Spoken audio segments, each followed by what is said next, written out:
നമുക്ക് ഇഷിതയുടെയും മഹേഷിൻ്റെയും അടുത്ത ആഴ്ചയിൽ നല്ലൊരു വിശേഷം കേട്ടാലോ. അതിനു മുമ്പായിട്ട് ആദ്യമായി കാണുന്നവരുണ്ടെങ്കിൽ ചാനൽ ഇഷ്ടപ്പെട്ട ഒന്ന് സബ്സ്ക്രൈബ് ചെയ്യാൻ മറക്കരുത്. വീഡിയോ ഇഷ്ടപ്പെടുവാണെങ്കിൽ ലൈക്ക് ചെയ്യാനും നിങ്ങളുടെ വിലയേറിയ അഭിപ്രായങ്ങളൊക്കെ രേഖപ്പെടുത്താനും മറക്കരുത് കേട്ടോ. അപ്പോൾ നമുക്ക് നേരെ നമ്മുടെ വിശേഷത്തിലേക്ക് പോയാലോ. അങ്ങനെ അടുത്ത ആഴ്ചയിലെ വിശേഷത്തിൽ രചന ആകെപ്പാടെ തകർന്ന മട്ടിലാണ് വീട്ടിലേക്ക് ചെല്ലുന്നത്.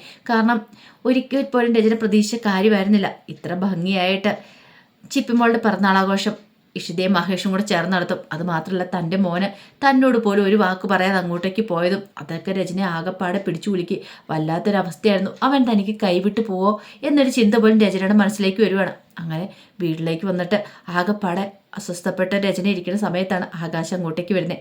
ആകാശം വന്നിട്ട് രചനയോട് കാര്യങ്ങളൊക്കെ തിരക്കുമ്പോൾ രചന എല്ലാം പറയാണ്. അവിടെ ചെന്ന് ഞാൻ നാണം കെട്ടുപോയി. ചിപ്പിമോളുടെ കൈ പിടിച്ച് കേക്ക് കെട്ടിയിച്ച് ആരാന്നറിയാവോ? ഇഷിതയും മഹേഷും കൂടിയാ. എനിക്കവിടെ യാതൊരു പ്രസക്തി ഇല്ലാതെ പോയി പെറ്റമ്മ ഔട്ടായി പോയെന്ന് പറയണം. അത് കേട്ടപ്പോൾ ആകാശം പറഞ്ഞു, അതിന് നിന്നെ അവളെന്തെങ്കിലും അമ്മയായിട്ട് കൂട്ടിയിട്ടുണ്ടോ എന്ന് ചോദിക്കുകയാണ്. നീ ശരിക്കും നല്ലവളായിരുന്നെങ്കിൽ അത് അവളെ ഇങ്ങോട്ട് കൂട്ടിക്കൊണ്ട് വന്നായിരുന്നു ചിപ്പി, അതായിരുന്നു ചെയ്യേണ്ടിയിരുന്നെന്ന് പറയണം. അതെങ്ങനെയാ നിന്റെ മോനും ഇപ്പോൾ അവർക്ക് സപ്പോർട്ടായിട്ട് അങ്ങോട്ട് പോവല്ലേ എന്ന് ചോദിക്കണം. ഇത് കേട്ടപ്പോൾ രചന പറഞ്ഞു, അതെ അവനും കൈവിട്ട് പോയിക്കൊണ്ടിരിക്കുക. ആ ഇഷിതയുടെ അരിയിലേക്ക് അവൻ പോകുന്നത്. ഇങ്ങനെ പോയിട്ടുണ്ടെങ്കിൽ അധികം വൈകാതെ എൻ്റെ മോനെ എനിക്ക് നഷ്ടപ്പെടും.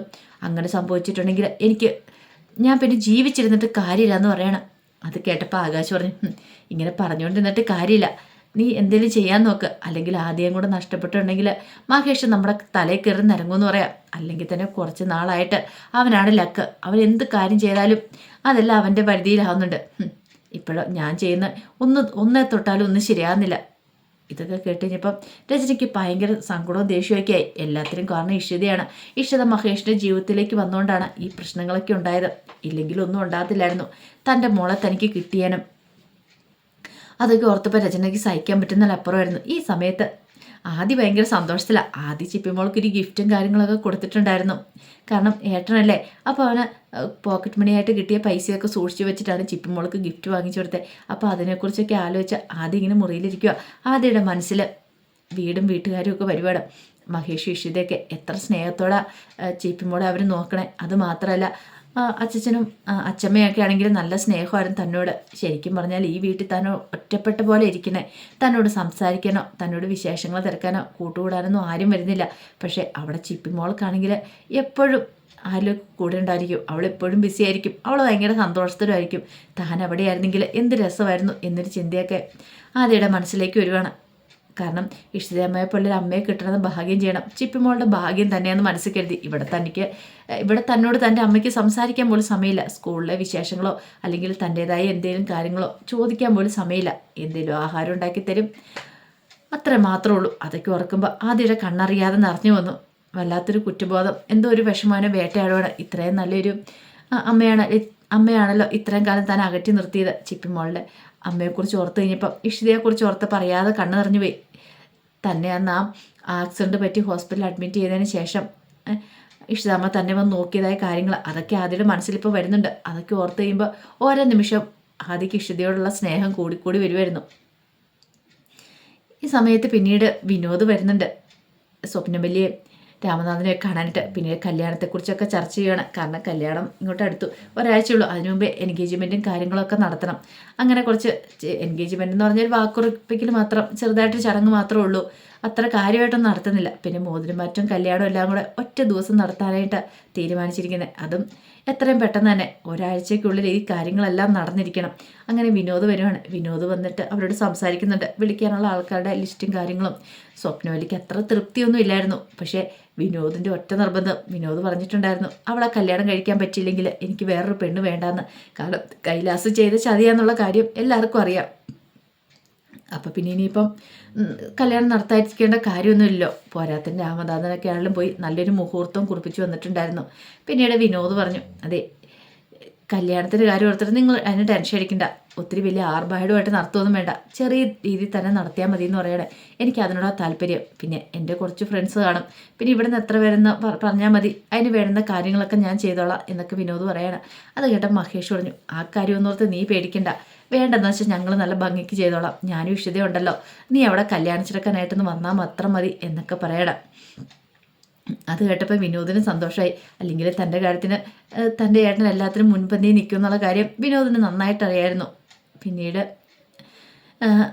വിനോദ് പോകണം. വിനോദ് പോയി കഴിഞ്ഞപ്പോഴത്തേനും സുമിത്രയുടെ അടുത്തേക്ക് ഇഷിത ചെല്ലുന്നുണ്ട്. ഇഷിത എന്ന് കാര്യങ്ങളൊക്കെ സംസാരിക്കുകയാണ് പ്രിയാമണിയോടും മാഷിനോടും അല്ല. പിന്നീട് മാഷ് പറഞ്ഞ് ഞാൻ സുമിത്രയുടെ അച്ഛനും അമ്മയും വിളിച്ച് കാര്യങ്ങളൊക്കെ പറഞ്ഞിട്ടുണ്ടായിരുന്നു. അവരെന്താണെങ്കിലും നേരത്തെ തന്നെ എത്തുമെന്ന് പറയണം. അപ്പോൾ അവർ വേണമല്ലോ കാര്യങ്ങൾക്കെല്ലാം മുൻകൈ എടുക്കാനായിട്ട്. പക്ഷേ ഇവിടെ മാഷാണെങ്കിൽ തൻ്റെ സ്വന്തം മോൾ എന്നുള്ള രീതിയിലാണ് സുമിത്രയെ കൊണ്ടു നടക്കുന്നത്. അവൾക്കൊന്നിനും ഒരു കുറവ് വരല്ല. തൻ്റെ ഇഷിതയും ആഷിതയും പോലെ തന്നെയാണ് അവളും. അതുകൊണ്ടാണ് അത്ര കാര്യമായിട്ട് നോക്കി അവൾ ഇവിടെ തന്നെ നിൽക്കുന്നത്. കല്യാണം ഇവിടെ തന്നെ വെച്ച് നടത്താൻ തീരുമാനിച്ചതും മാഷും പ്രിയാമണിയും അതുകൊണ്ട് മാത്രമായിരുന്നു. കാര്യം പറഞ്ഞാൽ പ്രിയാമണിയുടെ അനുജത്തിയുടെ മോളാണ്. പക്ഷെ മാഷ് അങ്ങനെയല്ല അവളെ കാണുന്നത്. പിന്നീട് ഇഷിത വന്ന കല്യാണക്കാര്യത്തെക്കുറിച്ചൊക്കെ പറയുന്നുണ്ട് അടുത്തയാഴ്ച.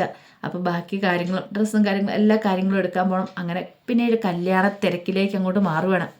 അങ്ങനെ കല്യാണ തിരക്കിൻ്റെ ഇതിലേക്ക് മാറിക്കുമ്പം ആകാശിൻ്റെ രചനയ്ക്ക് സഹിച്ചില്ല. വിനോദിൻ്റെ കല്യാണം എന്നറിഞ്ഞപ്പോൾ ഒരു തവണ മുടക്കാൻ ശ്രമിച്ചാണ്. പക്ഷെ അത് ചീറ്റിപ്പോയി. കൈലാസനെ വെച്ചിട്ട് വലിയ പ്ലാനൊക്കെ നടത്തിയിട്ടുണ്ടായിരുന്നു. ഇങ്ങനെ പോയ വിനോദ് സുമിത്രങ്ങളെ കല്യാണം കഴിഞ്ഞ് കഴിയുമ്പോഴത്തേനും ഒന്നുകൂടെ അവർ തമ്മിലുള്ള ആ കുടുംബക്കാർ തമ്മിലുള്ള ബന്ധം ഉറപ്പിക്കാനേ തരാത്തുള്ളൂ. ഒരു കാരണവശാലും അത് പാടില്ല. എത്രയും പെട്ടെന്ന് തന്നെ കാര്യങ്ങൾക്ക് തീരുമാനം എടുക്കണം. പിന്നീട് ആകാശിൻ്റെ രചനയും ചേർന്ന് ചില പ്ലാനുകളൊക്കെ നടത്തുകയാണ്. ഈ സമയം മഹേഷോ ഇഷിതയോ ഈ കാര്യങ്ങളൊന്നും അറിയുന്നുണ്ടായിരുന്നില്ല. പിന്നീട് മഹേഷിൻ്റെ ഫോണിലേക്ക് ആകാശ് വിളിക്കുകയാണ്. ആകാശ് വിളിച്ചിട്ട് ഒരുമാതിരി ഭീഷണിപ്പെടുത്തുന്ന സ്വരത്തിലാണ് കാര്യങ്ങളൊക്കെ സംസാരിക്കുന്നത്. കല്യാണ തിരക്കിലായിരിക്കുമല്ലേ, പക്ഷെ കല്യാണം നടക്കുമെന്ന് എൻ്റെ മോൻ വിചാരിക്കേണ്ട. ആ നടക്കാൻ പോകുന്നില്ല എന്ന് പറയണം. എന്ത് ചെയ്യണമെന്ന് ഞങ്ങൾക്ക് അറിയാമെന്ന് പറയണം. അങ്ങനെ മഹേഷിനെ വെല്ലുവിളിച്ച് മഹേഷ് വെറുതെ ഇരിക്കുമോ? മഹേഷോട് നിന്നെ കൊണ്ട് ചെയ്യാൻ പറ്റുന്ന എന്താണെന്ന് വെച്ചാൽ നീ ചെയ്യടാ. നിനക്കൊന്നും ചെയ്യാൻ പറ്റില്ല. ഇത്രയും നാളെ നീ ചെയ്തില്ലേ? വിനോദിൻ്റെ കല്യാണം മുടക്കാൻ നോക്കില്ലേ? പിന്നെ എൻ്റെ ഇഷ്ടതേനെ കല്യാണം മുടക്കാൻ നോക്കില്ലേ? എന്തൊക്കെ പ്ലാനുകൾ നടത്തി? വല്ല സക്സസ് ആയോ? ഇല്ലല്ലോ. ഇനിയിപ്പോൾ അതുപോലെ തന്നെ ആയിരിക്കും. നിനക്കൊന്നും ഒരിക്കലും ഒന്നും ചെയ്യാണ്ട് സാധിക്കില്ലടാ. ഈ മഹേഷ് ആരാ നീക്ക് അറിയാൻ പോകുന്നുള്ളൂ എന്നൊക്കെ പറഞ്ഞ് വെല്ലുവിളിക്കണം. ആ സമയം ആകാശം വിട്ടില്ല. ആകാശ് പറഞ്ഞ് കല്യാണം നടക്കുന്ന ഞങ്ങൾക്കൊന്ന് കാണണം എന്ന് പറയണം. ഇതും പറഞ്ഞിട്ട് അങ്ങനെ കട്ടക്കൽപ്പന കോള് കട്ട് ചെയ്യുന്നത്. അപ്പോൾ ഇത് അറിഞ്ഞു കഴിഞ്ഞപ്പോഴത്തേനും ഇഷ്ടതയ്ക്ക് നല്ല ടെൻഷനുണ്ട്. ഒരു പക്ഷേ എന്തിനും മടിക്കാത്തവനാണ് ആകാശം. പോരാത്തൻ രചനയും കൂടെ ഉണ്ട്. രണ്ടുപേരും കൂടെ ചേർന്ന് എന്തെങ്കിലും പ്ലാൻ തയ്യാറാക്കിയിട്ടുണ്ടെങ്കിൽ കല്യാണം മുടങ്ങുമോ എന്ന് പോലും ഒരു നിമിഷം ചിന്തിച്ചു പോയി. പക്ഷെ മഹേഷ് ധൈര്യം കൊടുത്തു. എന്തിനാ പേടിക്കണേ? പേടിക്കേണ്ട കാര്യമൊന്നുമില്ല. ധൈര്യമായിട്ടിരിക്കുക. ഞാനില്ലേ, പിന്നെ വിനോദില്ലേ. വിനോദിന് കുറച്ച് ആൾക്കാരൊക്കെ ഉണ്ട് കൂടെ തന്നെ. എന്ത് പറഞ്ഞാലും ചെയ്യും. തല്ലാൻ പറഞ്ഞാൽ തല്ലും, കൊല്ലാൻ പറഞ്ഞാൽ കൊല്ലും. അങ്ങനെയുള്ള ആൾക്കാരൊക്കെ ഉണ്ട് കൂടെ തന്നെ. അതുകൊണ്ട് വിനോദിന് ആ കാര്യത്തിലൊരു പേടിയൊന്നും ഇല്ലായിരുന്നു. പക്ഷേ എങ്കിൽ ഇഷ്ടതയ്ക്ക് ഇത് കുറച്ച് പേടിയും കാര്യങ്ങളൊക്കെ ഉണ്ട്. എത്രയും പെട്ടെന്ന് തന്നെ സുജിയുടെ വിവാഹം നടക്കണം. അത് നടന്നു കഴിഞ്ഞാൽ മാത്രമേ ഒരു സമാധാനം ആവത്തുള്ളൂ. അല്ലെങ്കിൽ അവളുടെ വിവാഹം ഇനിയും കൂടെ ഒന്നുകൂടെ മുടങ്ങിയിട്ടുണ്ടെങ്കിൽ അത് അവർക്ക് സഹിക്കാൻ പറ്റുന്നതിനപ്പുറമാണെന്നുള്ള കാര്യം ഇഷ്ടതയ്ക്ക് നന്നായിട്ടറിയായിരുന്നു. പിന്നീട് അങ്ങനെ എല്ലാവരും കാത്തിരുന്ന ആ ഒരു ദിവസം എത്തുവാണ്. അവരുടെ രണ്ടുപേരുടെയും വിനോദിൻ്റെയും സുമിത്രയുടെ കല്യാണ ദിവസം വന്നെത്തുവാണ്. അവർ രാവിലെ തന്നെ സൂത്ര ഒരുക്കാനായിട്ട് ബ്യൂട്ടീഷ്യനൊക്കെ വന്നിട്ടുണ്ടായിരുന്നു. അങ്ങനെ സൂത്ര റെഡിയായി കഴിഞ്ഞപ്പോഴത്തേനും ഇഷിത അവരെല്ലാം കൂടെ അങ്ങോട്ടേക്ക് വരുന്നുണ്ട്. അങ്ങനെ സൂത്ര എടുത്തൊന്ന് കുശലാന്വേഷണമൊക്കെ നടത്തുവാണ്. ആ സമയം ആകാശിൻ്റെ രചനയും കൂടെ ചില പ്ലാനുകളൊക്കെ നടത്തിയിട്ടുണ്ടായിരുന്നു ഈ കല്യാണം മുടക്കാനായിട്ട്. ഒരു പക്ഷേങ്കിൽ വിനോദിനെ ഇല്ലാതാക്കാൻ തന്നെയായിരിക്കും തീരുമാനം. അതിന് വേണ്ടിയിട്ട് മന്ത്രി അൻസാരിദാസിനെ പോയി കണ്ടിട്ടുണ്ടായിരുന്നു. അങ്ങനെ അവർ ചില പ്ലാനുകളൊക്കെ തയ്യാറാക്കുകയാണ്. വിനോദിനെ ഞങ്ങൾ തീർത്ത് കളയണം. അൻസാരിദാസിൻ്റെ ഏറ്റവും വലിയ ശത്രുവാണല്ലോ ഇപ്പോൾ വിനോദ്. ഒരു കാലത്ത് ചങ്കുമായിട്ടിരുന്നവരാ. പക്ഷേങ്കിൽ അങ്ങനെ ഏറ്റവും വലിയ ശത്രുവായി കഴിഞ്ഞപ്പോഴത്തേനും അങ്ങനെ തീർക്കാൻ തന്നെ തീരുമാനിക്കുകയാണ്. വിനോദിനെ തീർത്താൽ പിന്നെ കല്യാണം മുടങ്ങുമല്ലോ, പിന്നെ കുഴപ്പമൊന്നുമില്ല, മഹേഷിനെ പത്തി താഴും എന്നൊരു ചിന്തയൊക്കെയായിരുന്നു. പക്ഷെ അതൊക്കെ വെറുതെ ചീറ്റിപ്പോവും. ഒടുവിൽ അതൊന്നും സംഭവിക്കത്തൊന്നുമില്ല. വിനോദിനെ കൊല്ലാനൊന്നും പറ്റത്തൊന്നുമില്ല. എന്താണെങ്കിലും അൻസാരിദാസിനിട്ടും ആകാശമുണ്ടൊക്കെ നല്ല 8ൻ്റെ പണി തന്നെ കിട്ടുന്നുണ്ട്. അപ്പോൾ അതിൻ്റെ വിശേഷങ്ങളൊക്കെ കാണാൻ പോകുന്നത്. ആ വിശേഷങ്ങൾക്കായി നമുക്ക് എല്ലാവർക്കും കാത്തിരിക്കാം കേട്ടോ. ഒരിക്കൽ കൂടി എല്ലാവർക്കും ശുഭദിനം നേർന്നുകൊണ്ട് നിർത്തുന്നു. നന്ദി.